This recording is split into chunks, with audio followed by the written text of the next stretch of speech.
et des activités socio-économiques du pays se sont poursuivies à travers le renforcement des capacités de production hydroélectrique et thermique. La mise en œuvre des projets et activités annoncées permet de projeter le taux national d'électrification à 55% à la fin de l'année contre 53% en 2021. L'ambition étant fixée à 58% pour 2023. Maliennes, Maliens, mes chers compatriotes, plus que jamais, le Mali entend retrouver la place qui lui revient dans le concert des nations. Et je voudrais saluer notre diplomatie qui, de manière courageuse et professionnelle, porte la voix du Mali partout, cela se doit.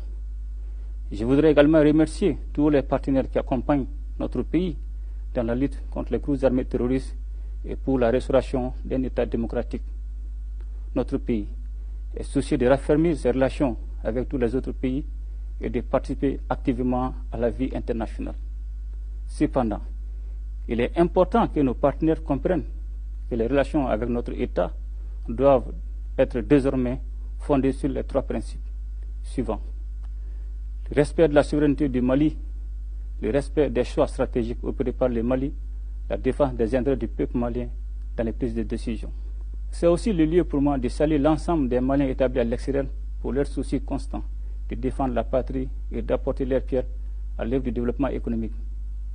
Maliennes, Maliens, mes chers compatriotes, la question de la souveraineté qui nous est chère à tous ne doit pas être un vain mot, c'est-à-dire un simple slogan destiné à mobiliser la population. Nous devons travailler à nous donner les moyens de nos ambitions de nation souveraine. Les différentes péripéties que notre pays a connues ces derniers temps nous ont permis de mieux connaître les causes de notre vulnérabilité. Ainsi, fort des enseignements tirés de toutes les difficultés dont certaines nous ont été imposées à dessein, nous avons décidé de réduire la dépendance de notre pays vis-à-vis des facteurs exogènes et de lui assurer plus d'autonomie. Ainsi, le gouvernement envisage la relance